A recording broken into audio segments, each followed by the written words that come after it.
Hey, it's Don, the Auction Professor here. Today I'm going to talk about one specific category.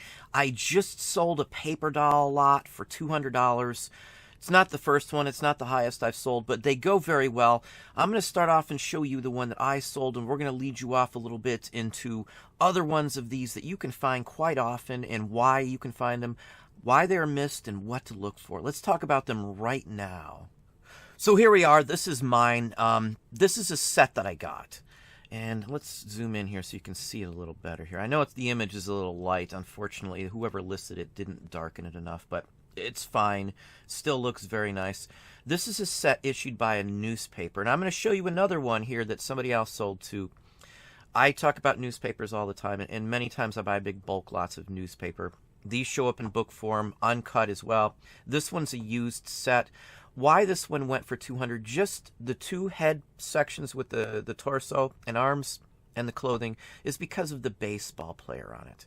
There are almost no non-existent baseball player paper dolls from the 1880s, 90s, which is what this era is. This is from the 1880s, 1890s. It's a local one. I've seen a few of these before. I've had the outfit without the head before. This is the first time I've had the whole one. So I was pretty happy with it. Now, somebody else might think you should have sold them separately, but the one on the right, the free press, just the boy, doesn't sell very well on its own. And as well, this was a set. So you don't really want to break up these when they come in as a set. Again, I listed it for $275. I sold it for $200. I accepted the offer, and they paid within like 2 minutes of accepting it. All of these items I get paid immediately on, or say 99.9% of them. Twice a month, maybe at the very most 3 times a month, I'll open up a case. And that's pretty darn good for selling hundreds of items in this store here. So this is a huge category. Now the next one here is Benny Goodman and Peggy Lee. Benny Goodman, band conductor from the swing era. Peggy Lee, a very popular singer. She sang one of the most popular versions of the song Fever, if you did not know. Well known, well liked. Many people would have wanted this. Benny Goodman, swing collectors especially, sold for almost $400. And this is just a good example here. This one's been holed. It has some hole punches in it as well. So rather interesting all the way around. Just something you'd want to look for. This is just a really good item. Now, the name of the company, you can see it's a Lowell if you look in here, which is a big toy company maker back in the day. They made a lot of stuff like this. There's paper dolls for pretty much anything you could imagine. Even up into the Smurf era, there's Smurf paper dolls for Smurfette.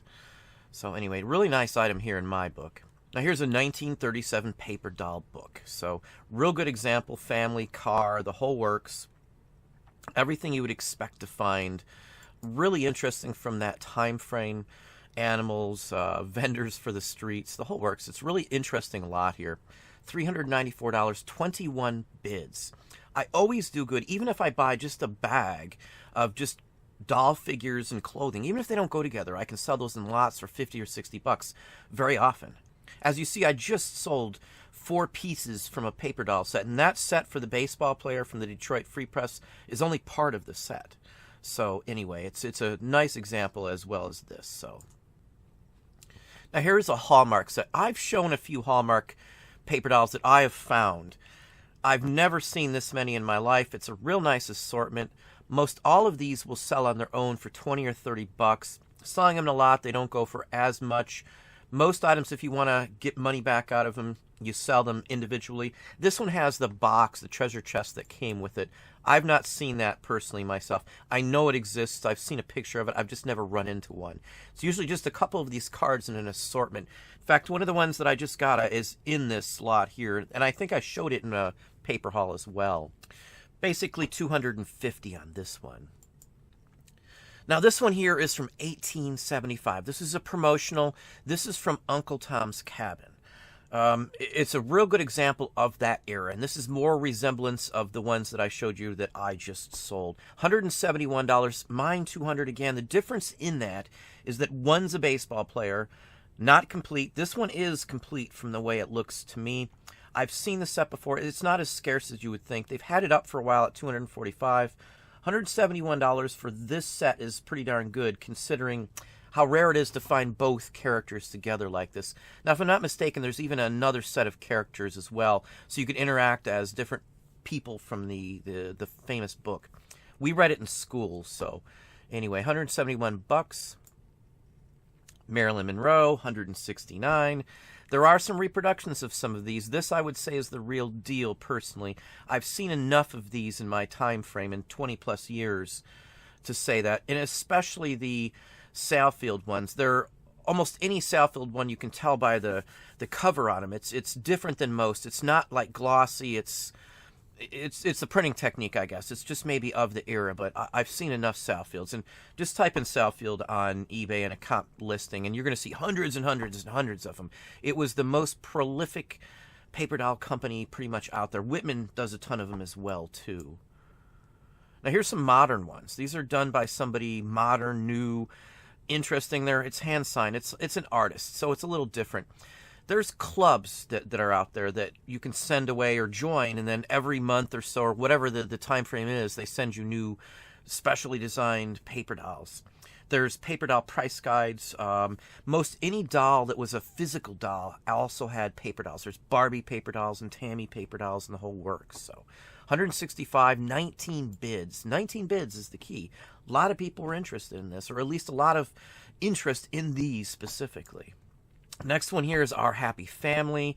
It's another whole grouping of them together. It's like a book, and it had pieces. Some of them have a house that you can get with them, too. You'd have to buy a separate book, and it would be a play set for them to play with. Rather interesting. They did that into the 60s, 70s, 80s, as I said. These types of things go all the way back to the 1860s or thereabouts.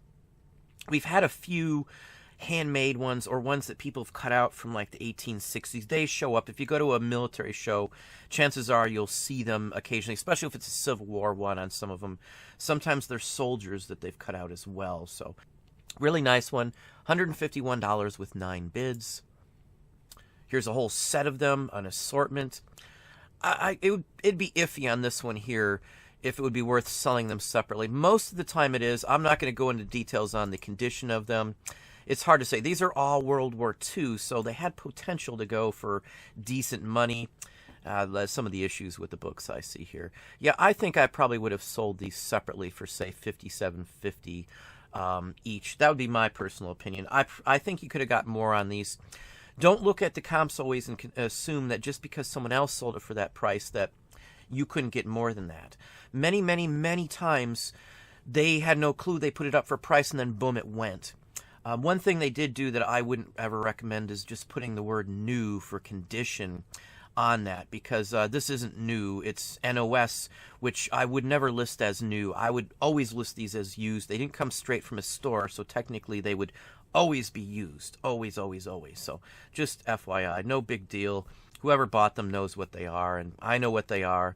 Hopefully everybody else would too. They look to be the original deal as well, at least from the paper. I don't remember any of these ever being reproduced, especially this broad range of them. So either way, $150 is pretty good. Maybe they only spent $5 on them. So here's another lot. Whitman, these are newer, 1960, and it looks like a 1958 set as well. Now there's some that came out in boards and things like that also, and then paper cloth or paper clothing would have been put on the boards. So there's different varieties of these. $140 basically on this one here.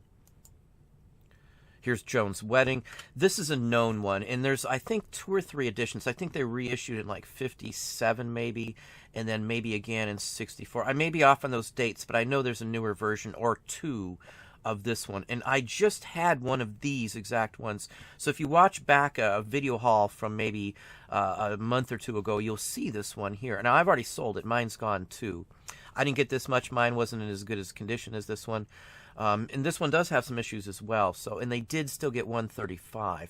This one's early, so these earlier ones are really, really top-notch pieces to look for.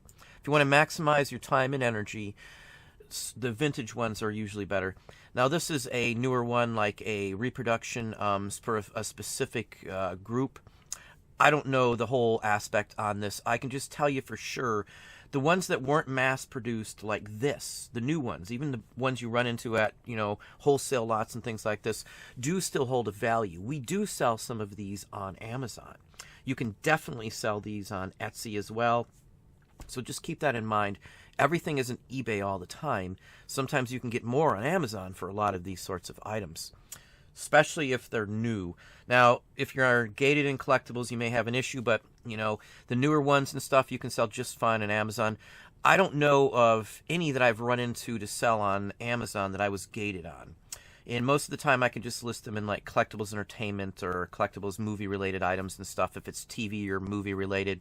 And some of these other ones like this one here would be listed in the historical or the collectible toy section. The collectible toy sections, I don't really know how easy it is nowadays, but I know others who have been ungated for a long time like me. Hopefully it would be something you get into if you're interested in these. I do run into these things quite often. I've got bunches of them that I've showed. I've showed them in haul videos and sale videos as well. Now here's another example of a full-fledged paper doll. This is Ginger. It's a little golden book, and I've discussed the little golden books. I have a video just on little golden books as well. Real nice example of those typical types. Unpunched, unmessed with is what you want. You can see the right back you want for most of the original ones. Nice condition. No name on the front cover. No name on the inside. It's all there. This is probably one of the nicest ones of this book I have seen in my life, honestly.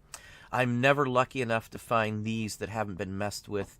I think once in my life I've gotten one of these style of, and there's a couple other doll books from the Little Golden Book I think too, but I've only found it once I think in my entire life, one that wasn't cut but it still had issues with it. This is just immaculate.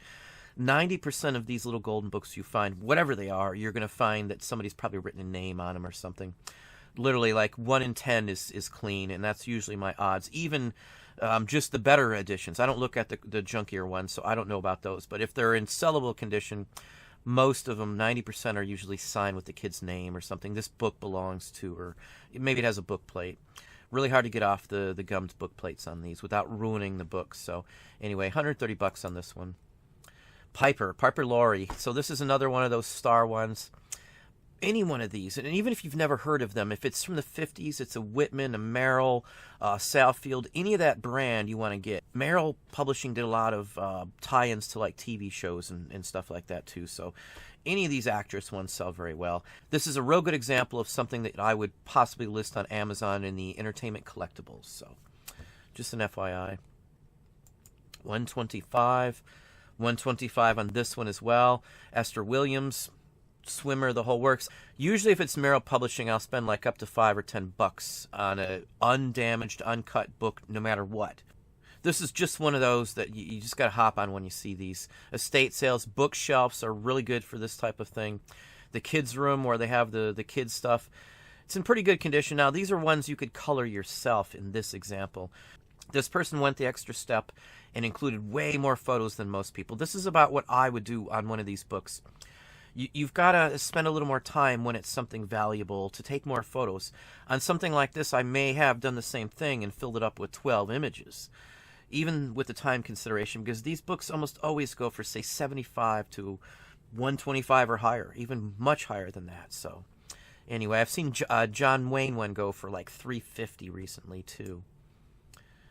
Gone with the Wind. Same good example, $125. Even newer versions of this book will still sell. And the last one here is another, this is the New York Journal, another newspaper just like the baseball ones. These are inserted in the newspapers back in the day for people who had subscriptions. Now, I believe if you bought them from the newsstand, they might not have included these. So these were like the home editions. This would be like the difference between a newsstand version of a comic book and then a direct one that goes directly to you through the mail, or like a direct marketing edition. Some of those nowadays include something extra, some don't. It just depends. This was included, just like the baseball one I showed you from the Detroit Free Press in the beginning, in with a newspaper. So anyway, that's what I have for you today.